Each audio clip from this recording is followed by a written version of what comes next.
أعوذ بالله من الشيطان الرجيم. وترى الشمس إذا طلعت تزاور عن كهفهم ذات اليمين وإذا غربت تقرضهم ذات الشمال وهم في فجوة منه ذلك من آيات الله من يهد الله فهو المهتد ومن يضلل فلن تجد له وليا مرشدا وتحسبهم أيقاظا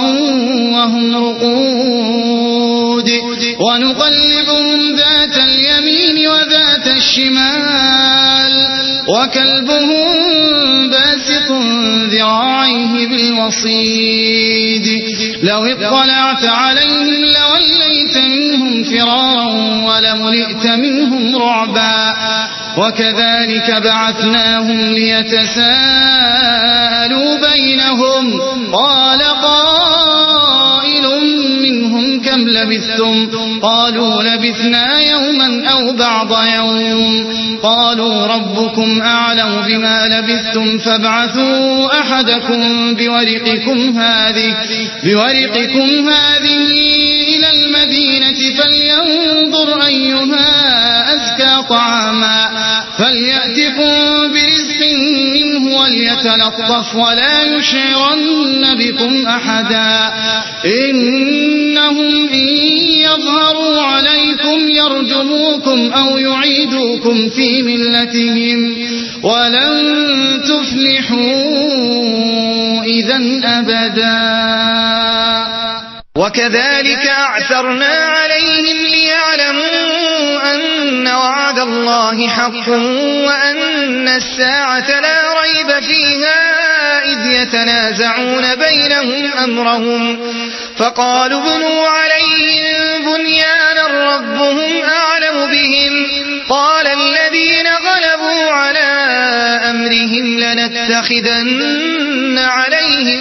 مسجدا سيقولون ثلاثة رابعهم كلبهم ويقولون خمسة سادسهم كلبهم رجما بالغيب ويقولون سبعة وثامنهم كلبهم قل ربي أعلم بعدتهم ما يعلمهم إلا قليل فلا تمار فيهم إلا مراء ظاهرا ولا تستفت فيهم منهم أحدا ولا تقولن لشيء إني فاعل ذلك غدا إلا أن يشاء الله واذكر ربك إذا نسيت وقل عسى أن يهديني ربي لأقرب من هذا رشدا ولبثوا في كهفهم 300 سنين وازدادوا 9 قل الله أعلم بما لبثوا له غيب السماوات والأرض أبصر به وأسمع ما لهم من دونه من ولي ولا يشرك في حكمه أحدا واتل ما أوحي إليك من كتاب ربك لا مبدل لكلماته ولن تجد من دونه ملتحدا